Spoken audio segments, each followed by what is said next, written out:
melakukan tindakan sesuai SOP, standar operasional prosedur, kalian ngecek SOP-nya. Jadi benar nggak ya yang dilakukan Ibu Eva? Siapa tahu yang di SOP kalian kurang paham, kemudian kan nanti ada beberapa tambahan kalimat bisa ditambahkan di SOP. Langsung masuk yang ke tabel-tabelnya, Mbak. Nah ini, ya, tidak. Oke, di situ kan ada alat ya. Alat-alatnya di mana? Fase prainteraksi. Nah, di dalam SOP, semua SOP itu ada 4 fase. Ini nggak ada di situ. Di setiap SOP itu ada 4 fase. Dibaca ada A, fase prainteraksi yaitu fase prainteraksi, kemudian ada fase interaksi, ada fase kerja dan terminasi. Oke. Kalau fase prainteraksi adalah di dalamnya itu kita siap-siap. Jadi menyiapkan alat segala macam itu adanya di fase prainteraksi. Jadi besok kalau praktik, ujian praktik, jangan bengong datang, habis itu pasang infus, datang langsung pasang kateter, enggak, datang langsung mandi. Tapi mengikuti 4 fase tersebut.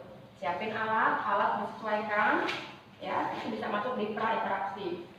Oke. Kemudian masuk ke fase interaksi. Ya.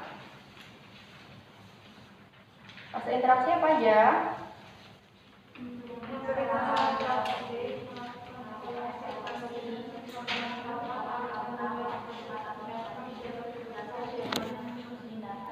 Oke, di situ ada kita memberikan salam. Nah, jadi di fase prainteraksi udah clear. Oh, alatnya ada baskom 2, ada anduk 2, kemudian selimut pengganti, kemudian ada sabun kalau memang mau memandikan ya, ada sabunnya, ada handscoon bersih. Handscoon bersih itu yang kotak kayak gini. Kalau yang steril dia yang ada bungkusannya. Nah, itu handscoon steril itu. Yang kotak gede itu handscoon steril, dia ada bungkusnya kertas. Kemudian masuk ke fase interaksi, udah kelar, udah beres, siap. Masuk ke interaksi. Salam terapeutik adalah komunikasi untuk perawat ke pasien. Itu salam terapeutik itu kayak mana, Bu? Salam terapeutik bukan seperti itu, tapi kita mengucapkan salam. Kalau kita muslim, assalamualaikum. Tapi kalau kita tahu pasiennya bukan orang muslim, bisa diganti dengan selamat pagi, selamat siang, atau sore malam, menyesuaikan dengan waktu. Jadi boleh ditulis untuk dialognya supaya kalian nanti bisa ngapalin sambil cross check ke video. Jadi masuk di dalam interaksi, di situ ada salam terapeutik, kemudian evaluasi validasi ya. Di situ dilihat ada kan. Jadi kalau mau nambahinnya jangan dibalik gitu, Mbak. Tambahin aja tulisan di sini tuh. Ya, di situ kan ada evaluasi validasi, kemudian melakukan kontrak ya, menjelaskan prosedur tujuan dan privacy, menjelaskan privacy. Balik lagi satu lagi. Nah, ya, di fase interaksi ada memberikan salam. Jadi contoh, assalamualaikum, selamat pagi Pak, benar dengan Bapak Santan? Gitu. Kalau memang kita sudah membaca list pasien dan sudah tahu pasien tersebut bernama siapa. Atau boleh assalamualaikum Pak, selamat pagi, assalamualaikum Ibu, selamat pagi, seperti itu. Itu salam terapeutik. Kemudian ada evaluasi validasi. Evaluasi validasi itu yang gimana, Bu? Kita menanyakan kondisi pasien, kalau kecepatan bilang ya, kita menanyakan kondisi pasien. Kalau dalam bahasa bebasnya itu kayak basa-basi ke pasiennya dulu gitu. Tapi basa-basinya bukan basa-basi Pak, sudah cewek belum Pak? Nggak kayak gitu. Kalau memang bebas, berarti bebasnya harus tetap sesuai dengan kesehatan. Contoh, kita tahu Bapak ini dengan diagnosa medisnya tipes, contohnya tifoid, ada mual muntahnya, ya, ada diarenya. Nah, kita tanya, Pak, gimana Pak? Masih mual? Itu contoh evaluasi validasi. Ada lagi, Pak, gimana? Semalam bisa tidur? Itu evaluasi validasi. Kemudian, Pak, sudah mandi belum hari ini? Bertanya, itu memang evaluasi validasi, ya.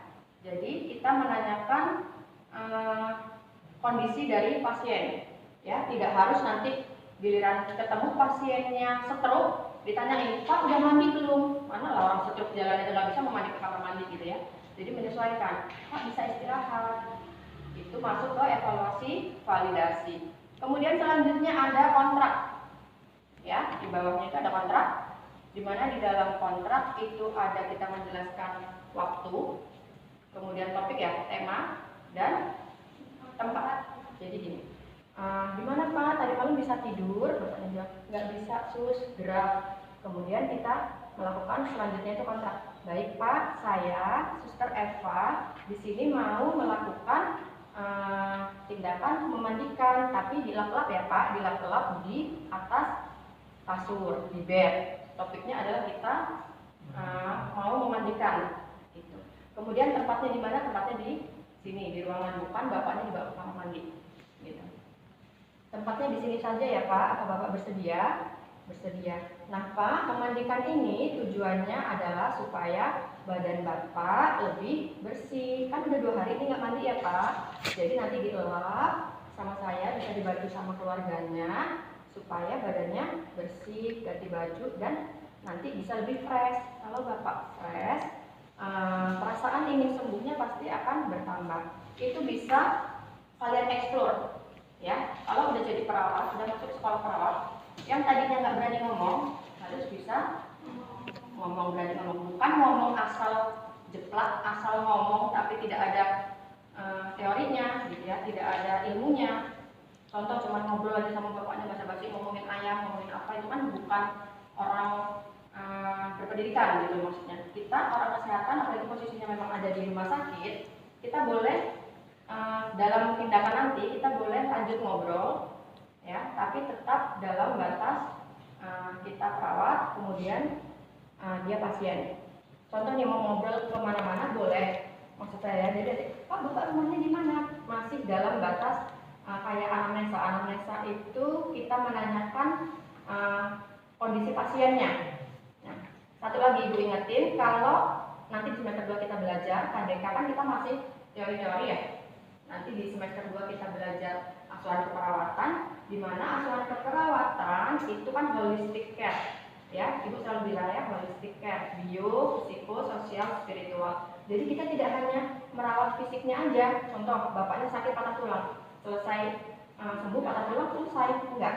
Jadi kita memberikan asuhan keperawatan itu bio, psikisnya iya, bionya iya, spiritualnya iya, gitu ya. Jadi secara menyeluruh atau holistic care, perawatan secara menyeluruh. Selesai nih interaksi, lanjut ke fase kerja. Oke, atur tinggi tempat tidur sesuai dengan kondisi. Jadi kita tanya, Pak mau dalam posisi ini. Oh, satu lagi, kalau kita berinteraksi dengan pasien jangan menggunakan bahasa formal. Contoh nih, kalian nanti jadi pasien ya, ada mbak-mbak perawatnya ngomong, Bapak, apakah Bapak sudah siap untuk saya suntik? Serem nggak? Kalau yang kamu formal, yang tidak secara biasa, secara umum gitu. Apa sih Mbak ini? Gitu pasti kan. Coba posisikan kita yang sebagai pasien. Jadi usahakan walaupun kita tetap sesuai dengan SOP, tapi menggunakan bahasa yang mudah dimengerti sama pasien. Pak, kasurnya mau ditinggiin nggak Pak? Atau mau posisinya kayak gini aja? Jadi menggunakan bahasa secara biasa, kayak kalian kalau ngobrol sama temennya. Ya, mau ditinggiin nggak Pak? Jawab. Ya pasien terserah aja, kalau pasien ngapain aja terserah. Mau gitu. Gini aja, ditinggiin boleh. Gini aja sus, contohnya. Oke. Selanjutnya adalah letakkan handuk dan lain-lain. Sebelum kita masuk ke letakkan handuk, saya kasih tahu belajar. Kan ini masih sembarangan ya lipatannya. Lipatan handuk dan selimut. Boleh menggunakan celemek, ini boleh digunakan. Jadi nanti ada celemek, ada karpet, perlak. Ini nggak ada ya. Perlak ada. Jadi ada perlak, boleh dipasang perlak, boleh menggunakan apron atau celemek buat kita supaya nggak kecepatan. Oke, kalau di dalam rumah sakitnya sudah ada perlak dan stik laken, biasanya tuh nggak gini aja Mbak, biasanya ada lagi di atasnya tuh kayak sarung kecil, kayak spray ini tapi dia lebih kecil segini lagi, karpet ini biasanya ada. Cuman nggak semua rumah sakit lengkap dari ini, namanya laken ya, kita spray laken ini karpet, ada lagi yang nutupin karpet namanya stik laken. Jadi Coba kalau bokong kita langsung nempel kayak gini, panas kan? Nah makanya diawasi dengan istilah. Kita belajar cara lipat selimut, oke, supaya nanti mudah digunakannya. Nah, Bapak ini pakai selimut Pak. Selimutan dulu Pak. Nah ini kan melipatnya sembarangan ya. Tuh, salah kan, terbalik. Kalau mau tarik gimana? Kalau yang ditarik di sini terbalik kan? Mas, ini Mas. Nah, ada yang udah sekolah ya? Ada yang sekolah di keperawatan SMK? Enggak? Siapa? Mbak? Ya, ada juga Mbak. Nah, ini ya. Kalau di bed, kita anggap ini nggak ada kaki emasnya ini ya. Jadi ini begini dibalik dalamnya. Seperti ini. Kemudian ini kita tarik satu, ini begini, ya. Ini harus dirapikan di kasurnya. Ini kalau tidak ada pasiennya. Jadi mamanya nih disuruh nih, Dek, pasang laken deh, mau ada pasien baru, pasti kayak gitu kakaknya nyuruh. Kalian pasang spray, kemudian selimutnya lipatnya begini. Beda lagi dengan kalau dia VVIP, selimutnya kan back cover, ya. Itu dia susah kalau mau dilipat 2 kali gini tebel. Jadi biasanya cuma lipat 2 tapi ujung ini tetap di sebelah sini supaya gampang dilihat. Oke, selimutnya kayak gini. Kalau di kasur, nah kalau ditaruh di troli, waktu kita mau memandikan, ini lipatnya adalah seperti ini. Tetap 2, lipat 2 lagi, ya, lipat 2 lagi. Kemudian ini ujung kayak kalau mau lipat bendera, jadi ujung sama ujung ketemu.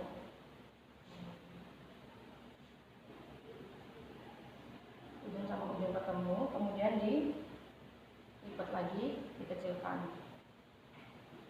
Nah, kok kayak gitu tuh aku gunanya supaya waktu kita gantiin selimut kan ini pasti nanti kecepatan air ya. Kita ngelap walaupun kita pakai wastafel nggak disiram bapaknya enggak, tetap akan lembab. Nah, saat kita ganti dengan yang bersih. Nah, jadi ingat, jangan sampai udah dilipat begini, nanti ternyata yang lipatan ujungnya kalian taruh bawah, cuma nanti susah. Ya, kan begini, diambil, ganti selimut ya Pak, langsung begini, ya, taruh, bisa kita tarik, bapaknya suruh narik, ini, oke, atau ada 2 choice kedua.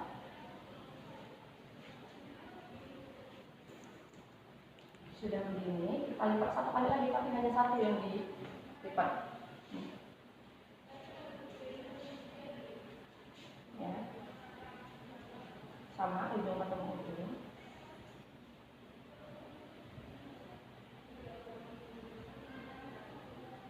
Kemudian dilipat lagi. Ya, lebih mudah yang ini ya. Cuma kadang suka lupa, apalagi kalau pasiennya yang mau dielap lebih banyak. Kalau pagi ini bisa ditaruh di sini. Tangannya bisa kuat megang Pak. Nanti ditarik selimutnya yang ini ya. Ya. Nanti kalian tarik selimut yang baru, yang lama ditarik ke bawah juga. Jadi Pak. Foto bapaknya ternyata nggak pakai celana nih, nggak nyenggol kan saya. Tarik. Oke, ambil dulu yang kotor, baru dirapiin yang bersih. Gitu. Ini untuk trik melipat selimut. Kalau untuk melipat anduk, waktu memandikan,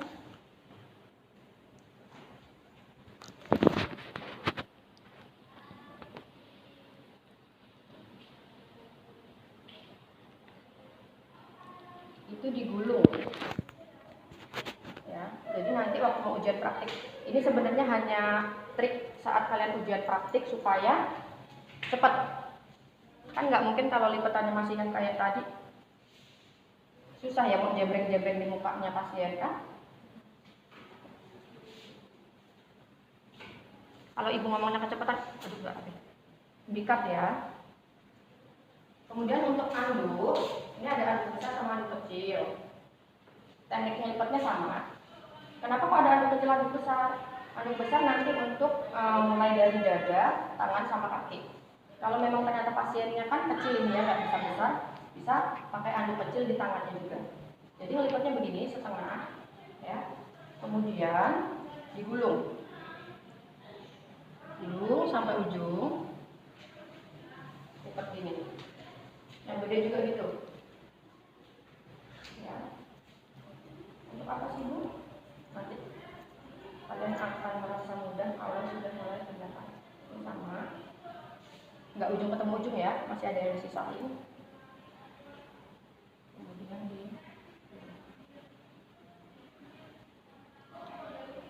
oke, semua. Untuk anduk.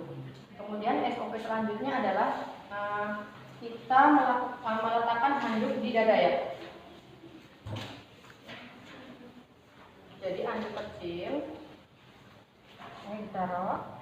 Seharusnya ada anduk yang kalau untuk olahraga ada ya, yang kecil. Nah itu lebih kecil, itu pas untuk muka. Jadi kenapa ditaruh di dada dulu? Kita mau bersihin muka dulu. Handuk ditaruh dada. Handuk taruh dada apa pakai sarung tangan dulu itu?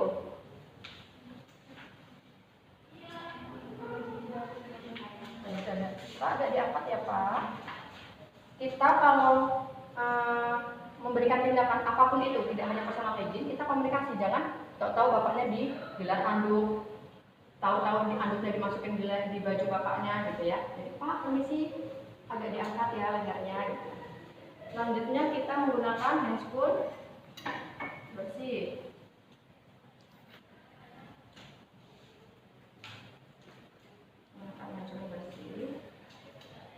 Dengan Bu Rizky ini sudah diajarin pakai handphone steril.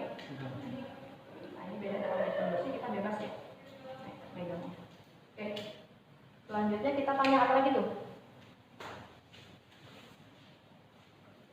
Bersihkan pakai ini buat sarung tangan, pakai sarung tangan. Bersihkan mata menggunakan tanpa menggunakan sabun, tanyakan kepada ibu. Jadi ini bisa fleksibel ya. Mau kita tanya dulu atau sembari nanya, sembari tindakan. Pak, Bapak punya sabun cuci muka? Bawa sabun cuci muka enggak? Enggak pasti ya di rumah sakit. Tapi biasanya ada yang memang kalau pasiennya itu langsung ke rumah sakit biasanya bebas. Jadi udah jatahnya kontrol, mau perawatan, biasanya ada yang bawa facial wash. Jadi kita tanya, jangan sembarangan pakai sabun cair dilapin mukanya pakai sabun. Jadi tanyakan, Pak mau menggunakan sabun atau air hangat saja? Air hangat. Memorinya cukup. Gimana? Memorinya. Cukup. Enggak. Oke. Belum bisa itu. Ganti HP-nya mana lagi? Enggak apa-apa. Kita enggak ada. Enggak. Ini kan ini namanya apa nih? Enggak cukup.